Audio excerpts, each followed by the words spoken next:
Mary, welcome. We're so glad to have you here. Well, it's great to be here. So I want to start by asking about your career journey. Okay. You began at General Motors as an 18-year-old intern. Yes. You ran HR. Now you're the CEO of a Fortune 7 company. How in the world did that happen? That's a good question. General Motors has been a great place. I've been there for almost 38 years, and I've worked in so many different areas. When I started at 18, I was a co-op student going to General Motors Institute, which is now Kettering University, and got to rotate through a lot of different areas, which helped me pick the areas I've been interested in. But one of the things you have as a benefit when you work for a large company, there's so many different things you can do. So as an engineer, early in my career, I worked in a plant, then I worked in engineering, continued to move through the organization, had the opportunity to be the executive assistant to the chairman and the vice chair, which was a lot of special projects, but it kind of showed me the whole corporation as opposed to the operations piece, which led to communications, then back to, I was actually a plant manager, then to HR, and then to product development. So, I've been fortunate that I've been given a lot of opportunities, but I think early on, a lot of those opportunities were from my interest in people. And I worked for a leader who said you have to win their hearts and minds, and really focusing on engaging people and making sure you do win their hearts and minds, and they know how they're contributing, and then how do you empower them, I think has been key to a lot of the different moves I've had. I obviously love that message, but I have to say, I don't meet a lot of engineers who get that. So what was it that opened your eyes to the importance of people for driving work in organizations? Well, when the person who shared that with me was actually running our manufacturing operations. And so when you think about people who are working on an assembly line, and we're counting on them to do something potentially 60 times an hour with high quality, how do you motivate them? How do you make sure every single one, 60 times 8 hours is done perfectly? And helping them understand and make that connection to the customer, make that connection to quality, make that connection to how it supports the vision of the company, that really resonated with me because actually my very, very first job as a co-op student, I was on the line. And so I kind of went, oh, I think that makes sense that I want that person to feel that motivation and feel valued and empowered. So we have a lot of HR and talent leaders here in the audience. Yes. And I think that it's fair to say that sometimes this field doesn't get the respect that it deserves or that we might want. And so I'm curious about, as a CEO of a huge company, what's your advice for HR and talent leaders to show that they're strategic, to show that they're actually influencing the bottom line as opposed to just being the benefits police? Well, I think absolutely don't be the benefits police. But I think is recognizing, people are the most important asset in the company. And so the role that HR has of hiring, of retaining, of part of the development program, I think is so important. So my first advice to you is don't accept that notion. I would just discard it. You know what you're doing, and from a developing people and a talent acquisition, organizational development, how important that is. But the one piece of advice is know the business. When I was in HR, we were putting in a new system to do our performance management, and I made sure I literally went keystroke by keystroke at one point because I also said every moment that an engineer or anyone in the organization is doing this training or this process, it's time they're not doing their value-added job for the corporation. And so how can we, but there's really important things we have to do. Let's make sure we do them as efficiently as possible, but then partner with the business. But I would say personally, for me, the minute I was in a leadership role, I wanted my HR person, my lawyer, and my finance person really close by. And there's times I always tell the person I work with and partner from an HR perspective, I want you to tell me if you think I'm off base, or if you know the message I'm trying to, trying to inspire, if it's not working, I want you to tell me. And so I think the HR role is vitally important. I love that time because you're dealing with people, and as you all probably know better than I, people sometimes do the craziest things. You see everything in HR, but you also see the goodness of people and how to really help them achieve their goals. So I think it's a very rewarding, so I just wouldn't subscribe to not being valued. You're driving value every day. I have to ask you about the dress code story. How did that happen? Well, this was, we were just coming out of the restructuring, and I was working, our CEO at the time, Fritz Henderson, you know, a lot, I hope you never are companies that go through this, but a lot gets set aside when you're going through a restructuring and a bankruptcy process. And so it was an opportunity, though, to really define the culture that we wanted. And so we brainstormed, and so I said, okay, let's do the dress code, it's dressed appropriately. The funny thing was, and this is kind of the side of HR, so then I had HR arguing with me. And they said, okay, it can be dressed appropriately, but here's what we're gonna put in the manual. And it was like, don't wear t-shirts that have, you know, inappropriate sayings, or, you know, like, well, is that appropriate? You know, why do I have to call that out? Because I think that's not appropriate. So I think, you know, dress appropriately. And it was this interesting, my first hurdle was actually with the HR team. And I finally had to say, no, it's 2 words, and that's all we want. And so, you know, I think making that, and it really for me was a window into the company. So 2 super quick stories. One, I had this 8th-level manager write me this kind of scathing email of, you need to put out a better dress code policy. This is not enough. And so I called him. And of course that shook him a little bit. And I called him, I said, so help me, let's talk, help me understand. And he said, well, I don't think it's appropriate. And I said, okay, why? And it turned out occasionally that department at a very short notice had to deal with government officials, and you know, he was worried that if they were in jeans or something, that wouldn't be appropriate. And I said, okay, well, why don't you talk to your team? I said, you know, what is your responsibility at the company? You know, established he was important for a pretty important part of the company, you know, multi-million-dollar budget. And he called me back 2 weeks later. He said, I talked to my team. I told them what I was worried about. We brainstormed. They agreed for the 4 people that occasionally need to meet with government officials, they'll have a pair of, you know, dress pants in their you know, locker or whatever, and problem solved. And, you know, so to me, though, the big aha was, you really needed to make sure your managers are empowered, because if they can't handle dress appropriately, what other judgment decisions are they not making? And I realized, you know, sometimes you can have a lot of policies and procedures that people will live down to, or then, you know, the manager can say, yeah, I don't agree with it either. If you make them own it, it really, especially at the first level of people supervision, it helps develop them. So it was eye-opening, but it's something that, you know, now you know, small little things change the culture. It's not the only thing, but it contributed. So I want to talk to you about the role of data in the job that you do now. Mm-hmm. For starters, I think the interesting thing for me is that you actually have your vision attached to data metrics. So you talk about 0 crashes, 0 emissions. Mm-hmm. How did you get to those targets, and how do you think about measuring against them when 0 is an almost impossible to hit number? I think, though, it makes it really clear where the company's headed. And when you have 180,000 people, you need to be clear and know that everybody knows the direction. So to say 0 crashes, when we look at autonomous vehicles, we believe that they are a key ingredient to making travel safer. Right now in the United States alone, 40,000 people lose their lives due to traffic accidents, and 90% of them have a human error component to them. So if we can use autonomous driving, we can dramatically reduce those incidents. And I believe over time, you know, we should aspire to 0. From an emissions perspective, if you have electric vehicles and they're through a clean source, you really can get to a 0 emission vehicle. And then congestion, I believe, is a combination of autonomous and different modes of travel, not just, you know, the individual driving their vehicle, but ride sharing, car sharing. It will take different designs of cities, but I really believe we can get to a place of 0 congestion. And all of this we looked at is General Motors' responsibility, and also with a strong focus on the customer. Clearly, a customer is focused on safety. Clearly, you know, most customers care about the environment, and no one likes to waste time in congestion. So a very customer-focused, aspirational goal, but we believe we have the technology, and working with the right partners, we can accomplish it. You have a lot of data that I think support that vision of the future, but sometimes people who don't have access to those data have a hard time getting it. So as a fellow native Detroiter, a lot of my family still lives there. And there's at least one who refuses to believe that anything other than a human will drive a car, no matter how many times I say, actually, here's where this is going. How do you think about making a persuasive case about how the future is going to change?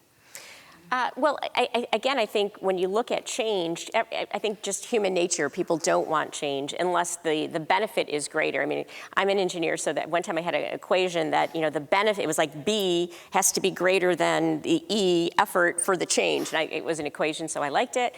But if you think about it, is for people to change, it has to be compelling of where they're headed. So what's compelling is safety. If you can feel much safer, I mean, for anyone who's tragically lost someone in a car accident, you know that pain, and almost all of those situations can be changed. When I look at the world, and we believe in the science of climate change, how do we make sure this planet is not great just for our generation and the next, my children's, grandchildren's, but it's a responsibility.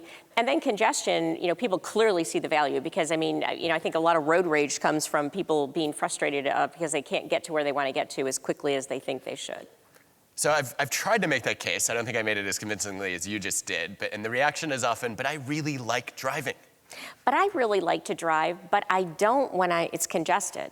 Or when I'm really busy and that time where even if I'm driving, if there's no traffic, it still is time I could be doing something else. So I love to drive. In fact, just the Corvette ZR1, our new one, is rolling off the line right now, so I can't wait. We have our new trucks on the road, and I'll be driving one of those soon. So I love to drive, and I love our vehicles, and I just love to do that. But there's times where almost anyone is going to say, if someone else could get me from point A to point B, that would be better for me. And then once you have the opportunity to experience, I've spent a lot of time in our self-driving vehicles, and you see the technology, you see how it works. I understand the sensors and all the information we're fusing together and deeply integrating it into the vehicle with a key focus on safety that gives me a lot of confidence. But at the end of the day, you've got to provide that value. One of the interesting things you've done at General Motors is we had Michael Arena speak here a couple of years ago, and actually went and mapped the social networks inside the company to see who's talking to whom, who's influencing whom. And a lot of the leaders I work with are afraid to do that because they're worried that they might find out they promoted the wrong person or they've been leading ineffectively. How do you think about overcoming some of those obstacles? I kind of subscribe to everything can be made better. And so if there's data to be available that, even though I may not like what it tells me, once I know it exists, I want to have it. That's just me, because how can we be better? And say I have the wrong person in a job. Well, maybe there's a job they're better suited to. So it's, one of the things I always look at with people is if you don't have the right person in the job, it doesn't make them a bad person. It just is not a good fit. And, like all of you, I'm sure, having to have moved people, separated people, a lot of times they're relieved. Because imagine when you're in a job and everyone around you is like, oh, this person is not doing well. They know. And how hard is that to go to work every day knowing everyone, or you don't feel you're doing your best, or you don't feel like this is working out well, and everyone around you. And so, seeing people, whether they leave or move to a different place in the company and succeed, I find very rewarding. So, it's about, if you subscribe to everything can be made better, data helps us do that. So let's say I report to you and I finish an analysis that says somebody you think is really effective is not performing as well as you think. How do you want me to bring that to you? Should I just say, hey, I have some data. Do you want to see them?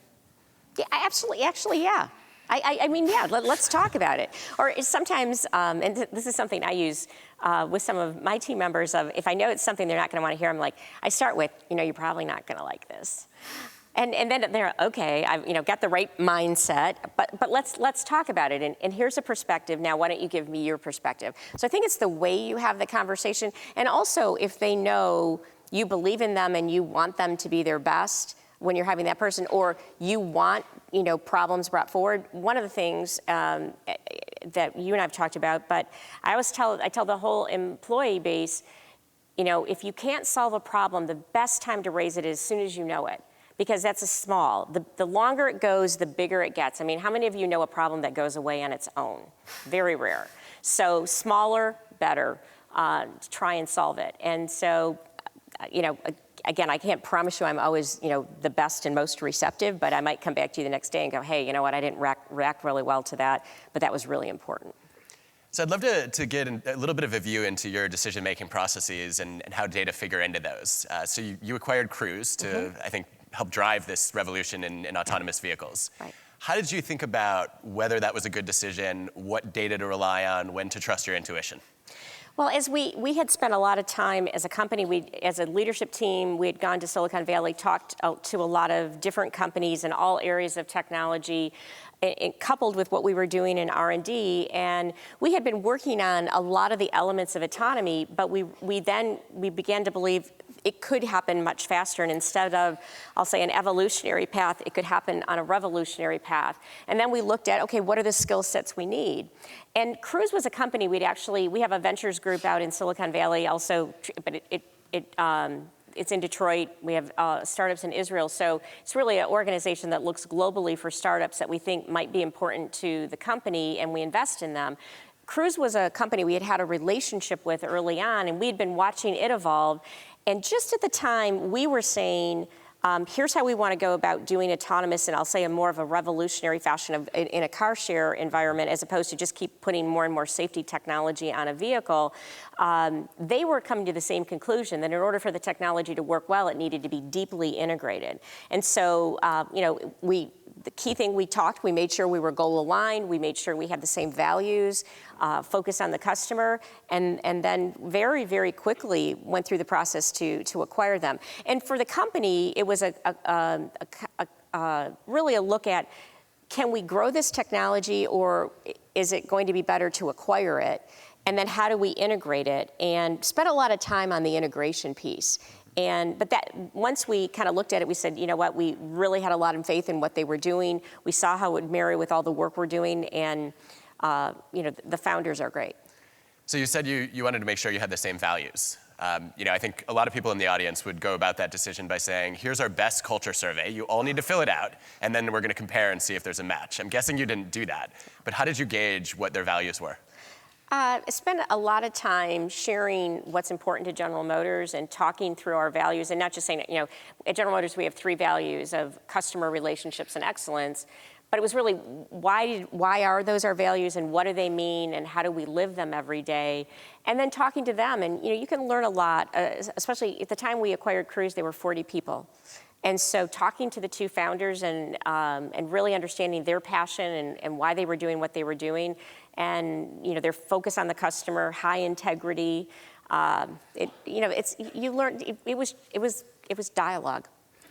It seems like that acquisition is part of your strategy to try to build more of a startup mentality, which is not easy in a century-old company. Right. What else are you doing to get people to think about being innovative and creative? Well, one of the things is infusing the lessons from Cruise. So when I said we spent a lot of time thinking about the integration, we handpicked some people that we knew had tremendous experience in the company, had innovated themselves, and had the right, mindset to be able to work with a startup and not, because one of the things in I think large companies is you don't want to go hug your startup to death and put all your processes. Process is good. If you don't have process, you can have chaos. But the process needed to run a 180,000 person organization versus a 40 that has now grown to about 600 is different. And so we put the right people to kind of be these, so they, that Cruise wasn't just getting inundated with General Motors, so they kind of were the stop, but then also they were the window into the company that what Cruise needed, they knew where to go get it.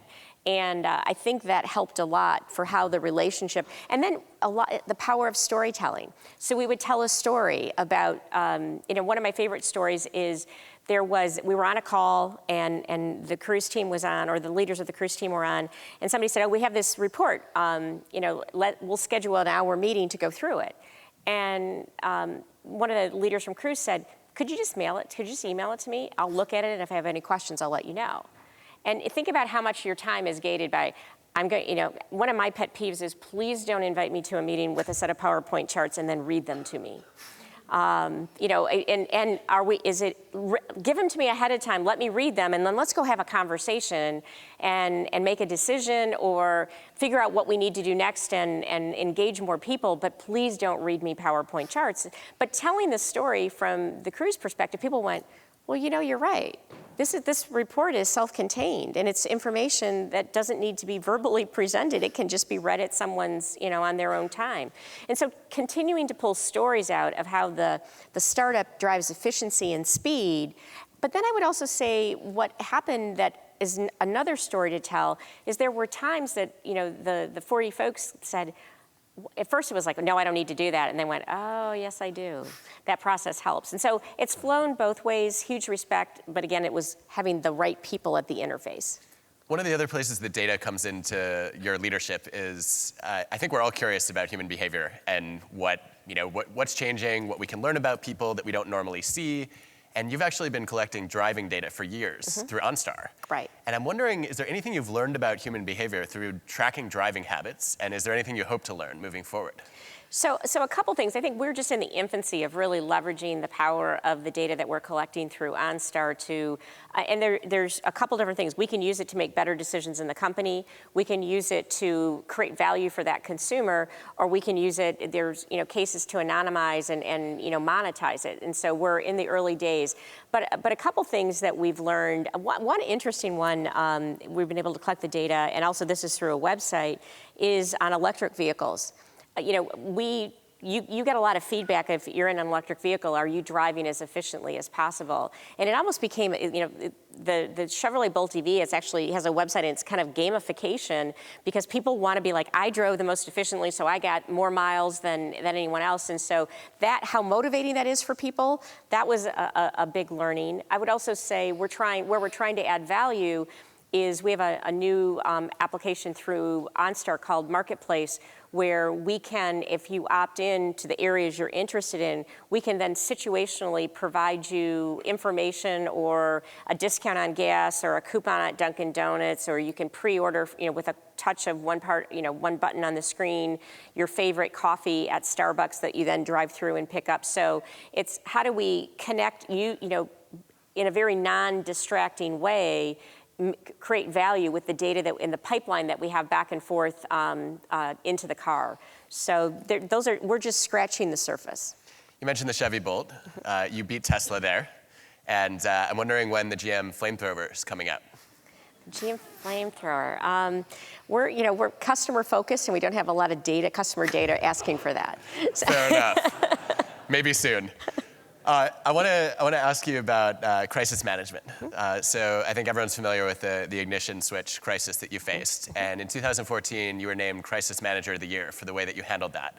To me, that's the epitome of the worst situation to land in if you're somebody who loves data, because you have absolutely no idea how the decisions you make and the communication that you put out is going to influence people's reactions, whether that's customers, the stock market, or your own employees. How did you handle that crisis?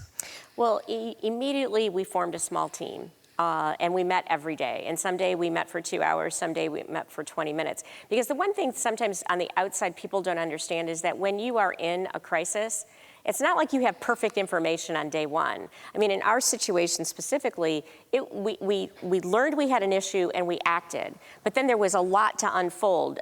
In vehicle safety, when you find an issue, one of the things we do is call a read across to say, okay, here's the specific situation that happened in this vehicle. Could this be happening on another vehicle, even if it's not the same part number or the same design? And so we go through that process. Through that, we learned a lot and took a lot of actions. So that's, I think, an important thing for people to understand as they look at others managing crisis. But I'd like people to understand. But the bottom line is a lot of people don't care. They just, what happened? What are you going to fix it? How did you let this happen?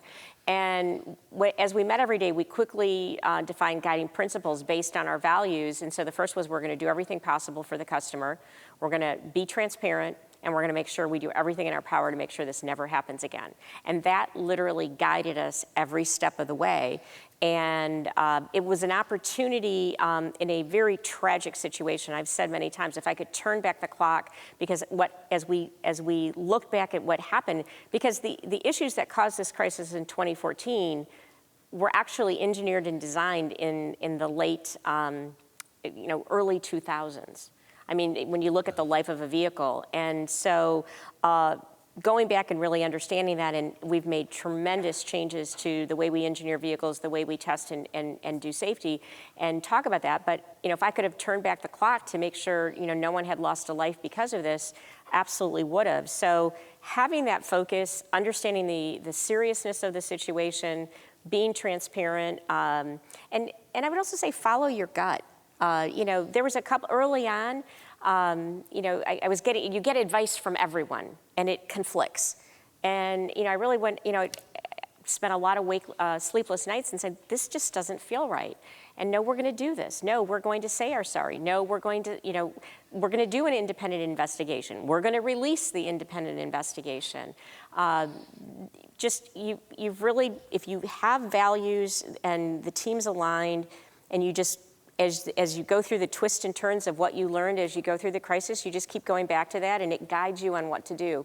And two things are my big learnings from what I went through is I'm much more impatient than I used to be. If there's a problem or there's an issue, we got to fix it. And so I'm much less tolerant of people say, well, we'll get that in this month. Well, why can't you get it sooner? What can I do so you can fix this issue sooner, or we can have the technology be better, or we can provide this feature that creates value? It's not always about a negative thing. And then the other thing, and I'm really proud because I think it's fairly well through the company, is we're going to do the right thing even when it's hard. I mean, because when you have values, it's really easy to live your values when everything's going well. It's really hard when everyone's looking at you and it's dramatically impacting your financial results. But if the company knows and they see you do it, and then every employee knows you're going to do the right thing even when it's hard, that to me is so important for me to trust that we're doing the right thing at every level every day. I think when we first met, you were beginning to put a big focus on strengthening the safety culture. Yes. In the sort of, I guess, in the follow-up of handling this crisis. Mm-hmm. What are the changes that you made, and what do you think has moved the needle the most on culture? I think the living the values and having them, everyone know. But then one of the things, before I get to specifically the question on safety, one of the things we did in late 2014, so fairly new leadership team. Most of us were even though we'd been at the company, we were in different seats because of the changes. And so in the fall of that year, our top 300 leaders from around the globe, we get together twice a year. At the fall meeting, we asked everybody before they came to the meeting to do one thing, and said, if you could change one behavior in the company, what would you change? And so 300 responses come in, and it boiled down to about 5 things. And so we met for the day, we talked, we literally, in a size probably similar to this room, but we really had a dialogue of, do we accept these are the things that we should do? And we left that day saying, tomorrow when we go to work, we are going to start demonstrating these behaviors. I and my president, we both stood up in front and said, if you see us not living these behaviors, call us out. Now do it respectfully, but call us out. And I started to see change that day, because at that point there was so much talk about General Motors culture and it's not good. And I was like, how do I work on culture? Because to me, culture is the stories you tell about what happens at a company or an organization or a family or a country. But what I could do every day is change how I behave. And so we started to see change that next day. I believe the senior leadership then infusing these behaviors into the company generated the record performance we had in 15, 16, and 17, and we're still at it. In fact, this year, because I feel like we made improvements, but it's starting to level off, what I'm doing this year, and I had my first session yesterday, in the next 3 to 4 months, I hope to talk to every one of these senior leaders because we now have 7 formal behaviors that we've rolled out to the whole company. But what are the leadership behaviors? What's our additional responsibility and behaviors we need to demonstrate? And we're working on that now. And I'm not sitting in a room saying, here's what they are. I'm actually engaging that team to say, let's write these together. And I'm fully, strongly believe behaviors set your culture, and you can't fake, what you do every day sets your culture. You can't pretend to have a culture that's different than what you're really doing. One thing that's clear in that story is how much you love to ask questions. And this is a growing topic of emphasis in management research, where we see that the question asking is a critical but often neglected leader behavior. And yeah, I think one way to track that is you look at just the ratio of questions to statements that leaders make. And that ratio is sort of incalculable for some leaders.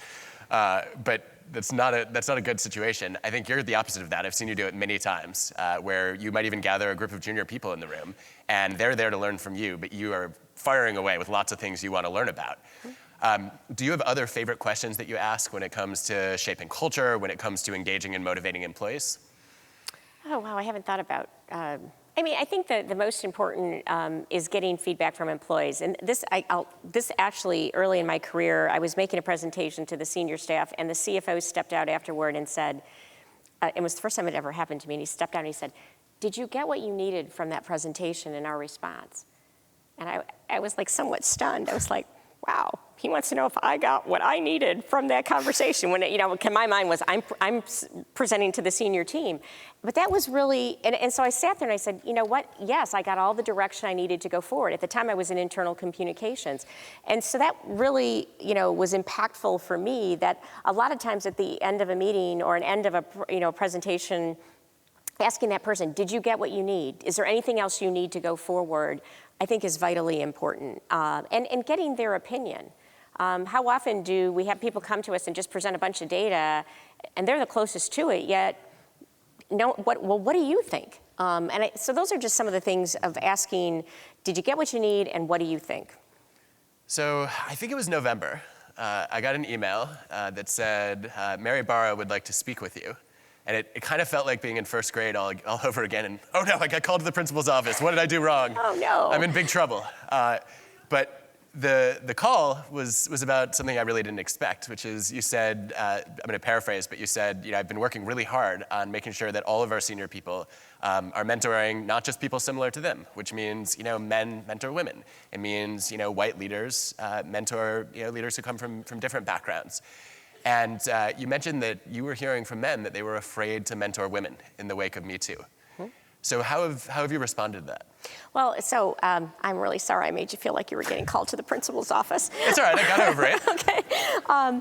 No, because as I thought about this issue, I really didn't have all the answers. And because you and I had conversations about engagement and in the books you've written, I really wanted to hear your perspective because I didn't know what to do. And you and I had a great conversation. One of the things you suggested is, that there's, research now that says group mentoring is very important. By talking to you, it gave me, the courage to, go to my leadership team and then this top leadership team I spend a lot of time with and just talk about it without having all the answers and, creating an environment where people said, yeah, I do worry about that now. And I didn't think about it, but how can I not think about it? Okay, well, what are we going to do? And then someone says, well, this is what I do. Or then we introduce the group, the fact of how powerful group mentoring could be. And I found just by putting a difficult topic out on the table without, it wasn't, here's the problem and here's the 4 things you do. It was, let's talk about it.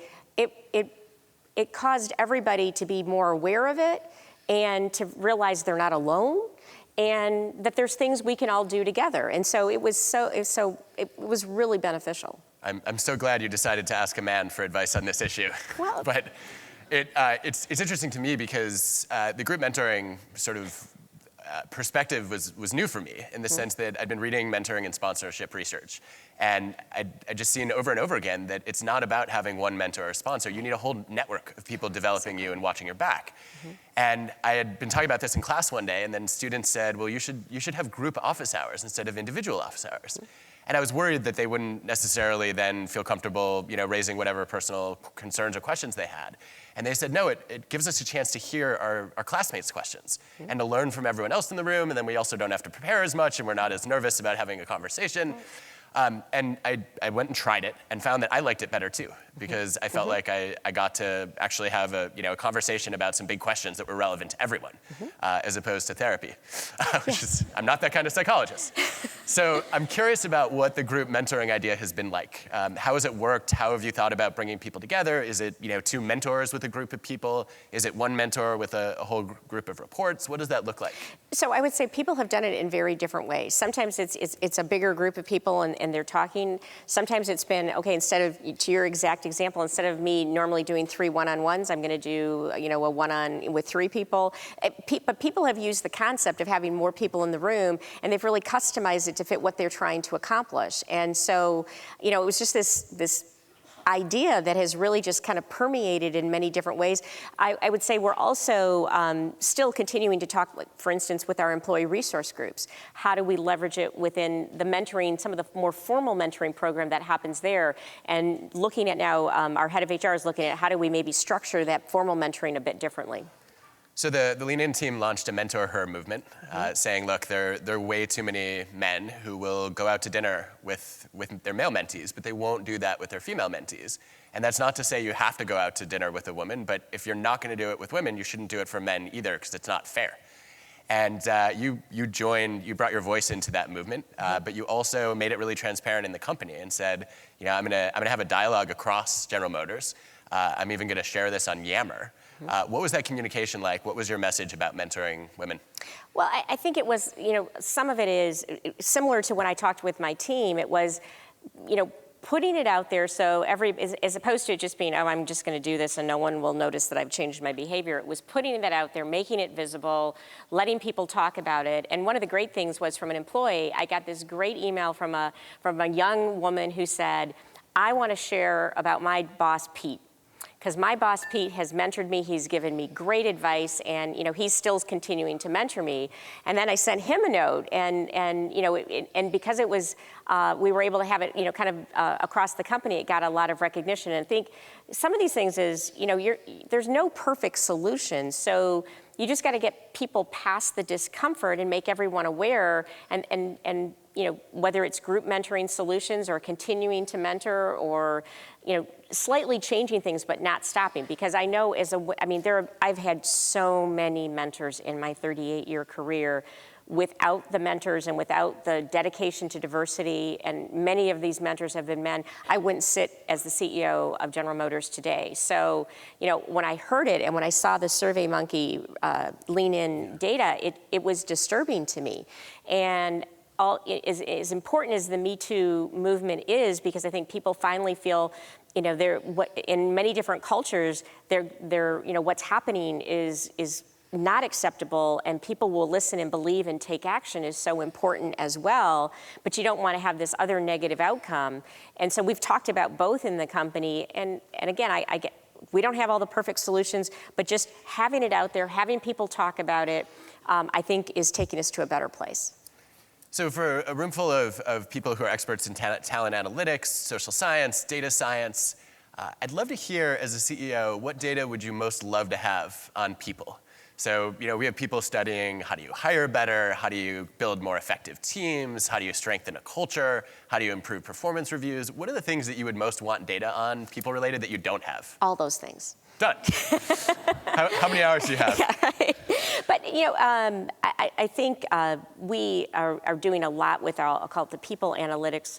One of the things that we do a workplace of choice survey every 18 months to 2 years. We're actually in the process of people are doing the survey online right now. I can't wait to get that information because we've really used it, and it's done by an outside company's system. So if a person has more than 5 direct reports at a first supervisor level, they get feedback that they can use. It's our whole company, our represented employees as well.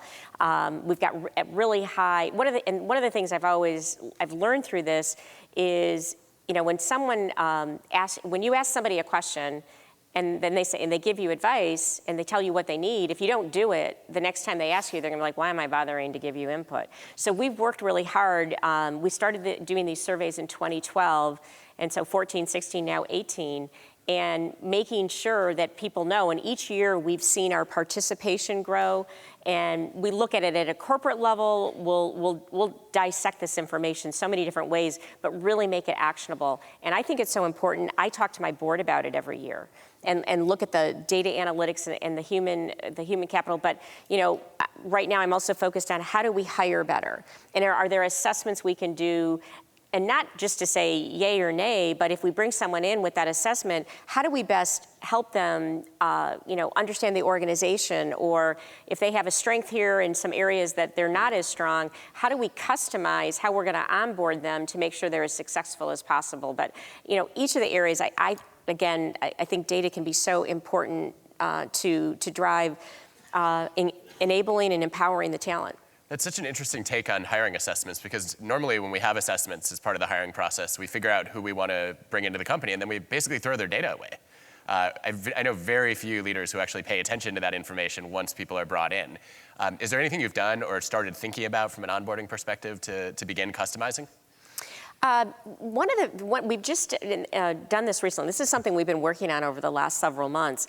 But one of the things is when we made a decision to hire the person, the senior leaders that are going to be interfacing with this person the most, we literally said, okay, look, this is where this person could hit some roadblocks. And literally said, okay, who's going to kind of take on that mentoring role to observe, and if it happens, provide feedback. And then also just making a couple key people aware. This happened to be, is the person going to speak up in big forums? Once you know that, you can, easily just say, hey, Adam, what do you think? And no one has to know, excuse me, I'm going to ask Adam what he thinks, because he doesn't often speak up in me. No, it's you just do it as respect, and then they start to build that muscle. They know it's valued, and so it was more looking, okay, what could be something that would cause this person to fail? Let's be deliberate about not letting it happen. Mm-hmm. I think one of the challenges that we face when we do that is people analytics is a science in the sense that we want to get rigorous about data. But it's also an art in the sense that we have to figure out what to measure in the first place. And I think very often we're measuring the wrong things. Mm-hmm. I'm wondering if you could just talk to us a little bit about what you look for when you hire especially senior leaders, and maybe that will call our attention to other things that we ought to be assessing that we're not currently thinking about. I mean, to me, it starts with integrity. I want to make sure that the person is of the highest integrity, kind of that's going to do the right thing even when it's hard. That's like foundational for me. I would also say because General Motors is a big, complex business, there's been times in the past where we've brought in leaders and, they're 6, 8 a year in, and they're still talking like they're this outside consultant. And it's like, kind of like, you are they, because that's the, jump in the boat, own the problem, be part of it. I mean, so even when you talk to people, you can almost tell in an interview when they start to say, they almost interview like they're already at the company, but in a respectful way where they're not over assuming anything. And so that, hey, I'm going to be part of the team. Because we're a matrix organization, being able to work well in a team and being able to have to accomplish things through influence, not just hierarchical power, is very important. And then actually, having a passion for our industry. So, I mean, those are just a handful of things that I look for. There's probably more if I sat and looked. I mean, and obviously you're looking for technical capability in their area, but those are just a few. So as the follow-up, if I were to come in and interview for a job working for you, what would be your favorite interview questions to ask to get at any of those traits? One of the things I love to ask people is, how would your peers describe you? And then when they answer that, how would your supervisors describe you? And I'll say, give me 3 adjectives. 3 adjectives of how your peers would describe you. How does your boss? And then last I'll ask, how would if people work for you or if you've led teams, how would they describe you? And you learn so much, because how much that changes, because ideally you don't want it to change.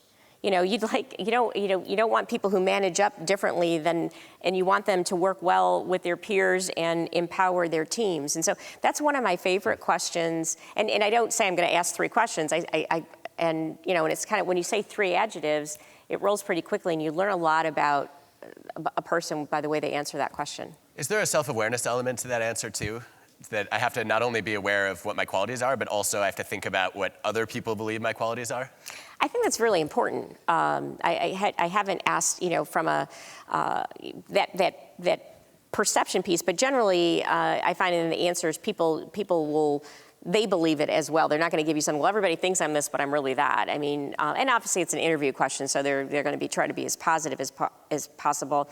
I also find a really interesting question is asking people about, what do you think your weaknesses are and how they handle that. Because if we all have weaknesses, so if we subscribe to that, how do they, how authentic are they as they answer that question? And do they go right into, but here's what I do to address that? Those are questions I really learn a lot from. So as we wrap up, I'd love to hear your take on the worst career advice you've ever been given. The worst two moments in my career were kind of the lowest, and one was as I was expecting my first child, and my oldest child is going to be 21 in a few weeks, so it was a long time ago, but was pretty much being told that I shouldn't work once my child was born. And that was, and I always try to assume goodness with people, but that one got really hard. And then I would say the other, when I was actually in a performance review, this was very early in my career, and the supervisor was giving me advice, and he said, yeah, and then we were in a meeting, and I asked a whole bunch of people about you, and they said they didn't know you very well, but this is what they said. And I'm like, well, why would I even value that? They don't know. I mean, I guess I can take it as, okay, this is a perception, but I didn't, and maybe I need. So I looked at it so much, and you and I have talked about this in the past, that feedback I do believe feedback is a gift, and the receiver is the one who controls, because you can obviously tell in that one case I didn't value it very much, and so I didn't listen to it. But I think if feedback is delivered and it's credible, and the person has established with you, they genuinely want you to be to be your better self. And so when I felt times when I didn't feel that they cared about me, is when I've pretty much discarded it. Well, Mary, it's an honor to have you here at Wharton, especially since you did your MBA at Stanford. And we're grateful that you were willing to come and share your wisdom with us. Thank you. Well, I appreciate the opportunity. Thanks, everyone.